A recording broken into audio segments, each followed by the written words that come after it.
Welcome back to What Arty Noobs with General Disturbance. This is a Bishop. It's the Tier 5 British SPG, and this one's located on the north spawn of Cliff, and it's under the command of Redoubtable. Now you can see this beautiful skin that's been created by Jazzy. It's an authentic recreation, apart from our logo on the front, of a Bishop in British service. Now, the game started.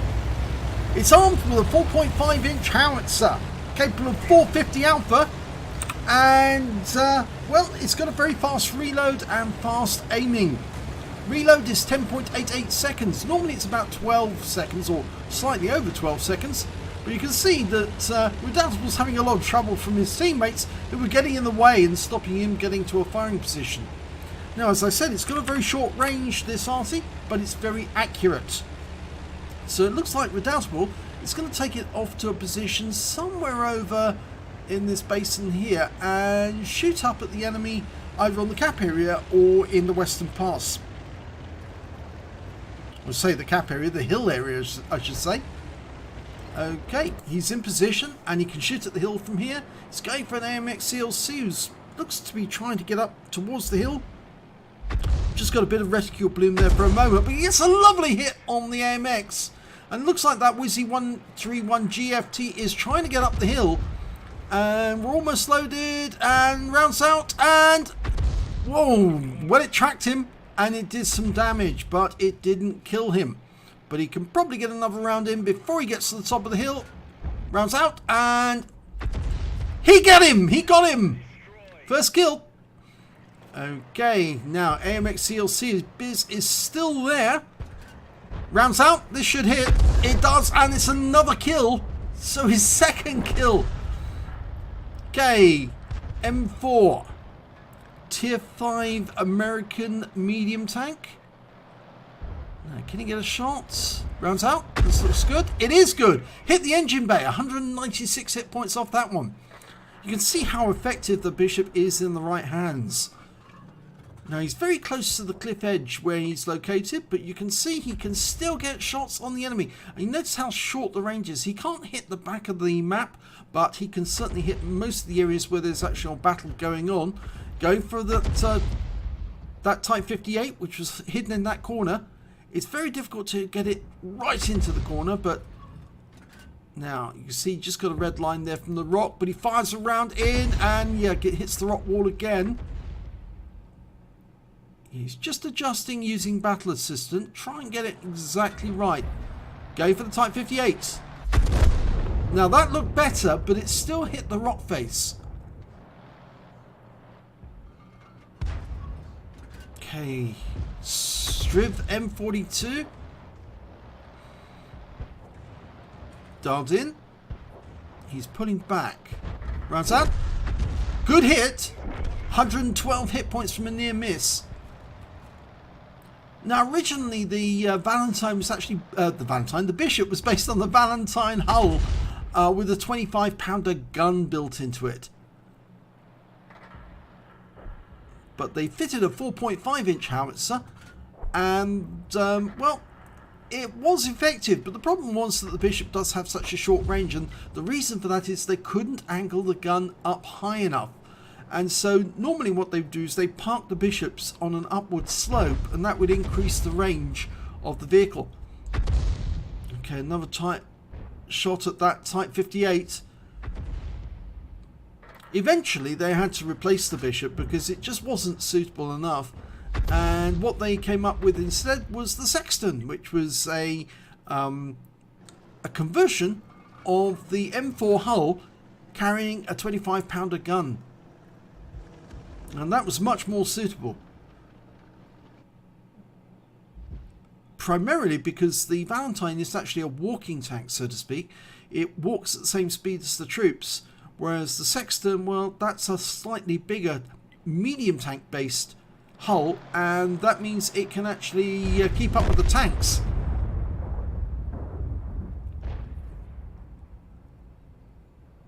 And being a bigger vehicle, it could also carry more ammunition. The Bishop actually had to carry a trailer, or normally it would use a trailer, which would be towed behind the tracked vehicle and that would carry all the spare shells, because they just couldn't carry enough within the Bishop itself. In fact, very few shells could actually be carried inside a Bishop. What they normally do is park the vehicle, put the brakes on, the driver would get out and he'd go around to the trailer, pull out the shells and then lay them on the engine deck of the Valentine, or the Valentine hull, and try and let the gunners do their job. Well, T-67 going to the top of the hill, and oh, look at that! It was a beautiful shot, that one. 112 hit points. The thin armor of that T-67 took the full brunt of that shell, so he's got 3 kills now. The scores are even, but it appears that both sides have sort of like separated for a while. Now, he did knock that wall over when he pulled back. There is an enemy Arty. It is a Fifi La Pew Pew, the 105 FH18B2. And the reason that's a bit of a problem is that that Arty can fire over the entire map from the back of the map. And that means that if you knock a wall down or a tree or something like that, that might be spotted by that Arty player and he might fire a shell at you. But well, we've got a shot now on that VK3001D. It's going to fall in front. It did, but it still splashed in for 20. Now, can he get another round in? I think he's probably still there. Another round out. Nope, didn't get anything with that shot. He's only got 15 rounds of ammo left. They're 1 down on the enemy now.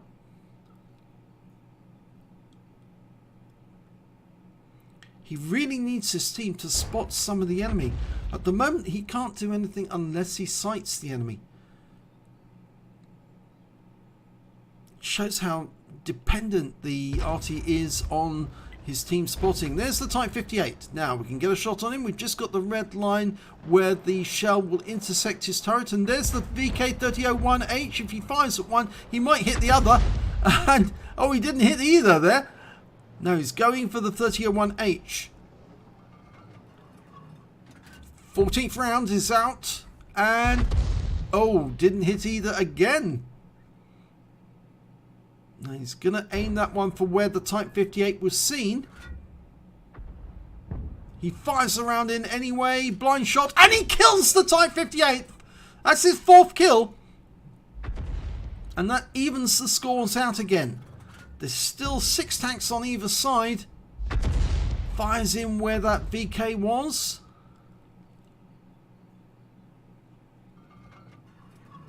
He's only got 11 rounds left now. He needs to conserve his ammunition. There's a Strid M42 made its way onto the east side of the map on the cliff edge. And yep, he's been spotted by our VK3001P. Now we've also got a T-34S up there. Oh, he's paying attention to it. He's turning the vehicle towards it. And there's a T-34 there as well. So it looks like he's going to try a shot at these two. Oh, doesn't need to worry. The Hellcat saw to that Striv. Now, just needs to get this T-34. Dialing in. Okay, that looks good. Rounds out. This will be good. Yes, it is! It's a kill shot, and that's 5 kills. And that means we're now 2 ahead of the enemy. The enemy is suffering now. They've lost that VK. There's only 3 of them left. 2 of them at the center line, the KV-1 and the SU-100. There's the KV-1. Oh, he's low on hit points. We only need 1 more kill to get a Top Gun. There's 2 enemies left. The SU-100 and that 105 FH18B2.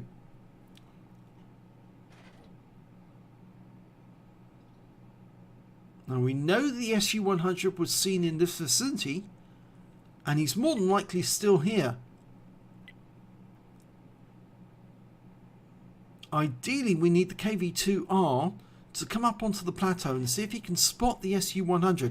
Because if he is looking at the T-34S and the VK3001P, then he'll be side on to the KV, and the KV should be able to get a kill shot with just 1 shot. T-34S is moving up. Here he comes. Just coming into view. And the Fifi's been found at the other end of the map. And looks like our Super Jumbo's engaging him. And the KV2R is also doing that. And it's the Super Jumbo who gets the kill, so it's only the SU-100 left. Oh, it would be so nice if Redoubtable could get the kill. It would be a Top Gun. Unfortunately, we just lost our Super Jumbo, which means, well, he's indicating grid square KE5, and that would indicate that the SU-100's gone back to that perch and is out of range of Redoubtable's guns. Yes, he's up on that little spot right at the cliff edge, right up high, that overlooks his own cap, because that's the only way he could shoot that Super Jumbo after he killed the Fifi. Well, our VK's gone up on top of the hill, so if he can spot the SU-100, and they're calling for the Hellcat to go up, I think it might be a good idea for Redoubtable to actually make his way towards the cap area, because he might be able to get shots on that SU-100, and there he is. He's been spotted. He was just outside K5. He's actually in J5. And they're moving in on him. I don't think Redoutable's going to get there in time. The KV2R or the T-34S will get that SU-100, although it does have a rather nasty gun, the SU-100.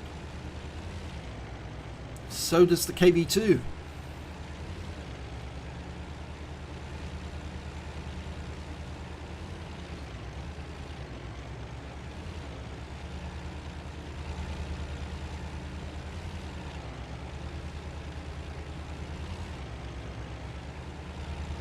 Well, it looks like they're on a standoff at the moment. Yeah, we can see he's still out of range. Trying to get into range as quickly as he can. The SU-100 is holding off on that corner. Now, if Redoubtable can get in just close enough, he is almost close enough now to get shots on the SU-100. He's indicating to his team he's looking that way. He's turned the vehicle to face the target. He's dialing in. Almost ready to go. You see how fast the aim dials in on this vehicle. Oh, the shell fell just in front of the SU-100. He now knows he's in deadly trouble. Redoutable's corrected his aim. He fires another round in and... oh, he got a massive hit there. 183 hit points. He's a one-shot now. And yes, he's been killed. The T-34S got him from behind, and Redoubtable fires another one in, and yes, it did hit the target. So he would have got his Top Gun, but for the fact that the T-34S got there before him. So let's have a look at the end of battle stats. It's an ace tanker for Redoubtable in the Bishop. He got a Bruiser Medal for getting at least 5 critical hits. In fact, he got 17. A Fighter Badge for getting at least 4 kills. He got 5 in total. And he got the High Calibre. He dealt the most damage in that battle overall. And I think he actually helped resolve that matter with the SU-100, because he had so much health left. It was very difficult for the KV2 to put a shell into that SU-100 without getting badly hurt by that 100mm gun, or the 122mm if he was carrying the Top Gun. So let's have a look at team score. Well, there we go, right at the top of the table, 1,765 hit points of damage in that game. The next highest scorer was in fact the SU-100. He got 1,266, and after that came the Super Jumbo with 1,262. When it came to kills, it was definitely Redoubtable. He got 5 kills. Then came the M18 Hellcat with 4 kills, and then the SU-100 with 3. And when it came to base XP, Redoubtable managed 908 base experience points, 712 for the KV2, and 644 for the T-34 shielded. He fired 25 rounds in that game, got 8 direct hits and 1 penetration and 20 splash. I think that penetration may very well have been the T-67. Is that correct? It doesn't say. Unfortunately, on this replay site, we can't actually tell if it was a pen, but I think it more than likely it was. He got 20 splash damage as well on those shots. Damage of 1,765 hit points, of which 1,457 were at more than 300 meters. He damaged 9 of the enemy but killed 5 of them, and did damage assistance of 92 hit points.